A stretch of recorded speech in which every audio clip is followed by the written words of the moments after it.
जेव्हा कधी मंदिरात दर्शन घ्यायला जातो तेव्हा प्रदक्षिणा घालतो आणि प्रदक्षिणा घालताना मागची बाजू जी असते म्हणजे देवाकडची पाठीमागची बाजू असते तिथे डोकं टेकवतो आणि मग प्रदक्षिणा पूर्ण करतो.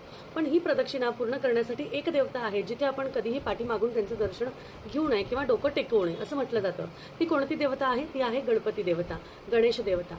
आणि का नाही तर हे तुम्ही मला कमेंटमध्ये नक्कीच सांगा, मी पण सांगणार आहे. गणपतीच्या पाठीमागे दरिद्रतेचा वास असतो असं म्हटलं जातं. अयोध्येचे ज्योतिषी पंडित कल्की यांनी सांगितलेलं आहे की गणपतीच्या मागे दरिद्रता म्हणजेच अलक्ष्मी वास करते आणि त्यामुळे त्यांचं दर्शन कधीही मागून घेऊ नये.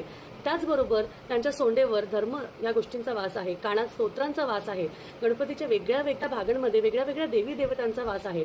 त्यामुळे आपण कधी कोणतीही पूजा करण्याच्या आधी गणपती देवतांची पूजा करतो, गणपती बाप्पांची पूजा करतो आणि आपल्या गोष्टी त्यापासून सुरुवात करतो.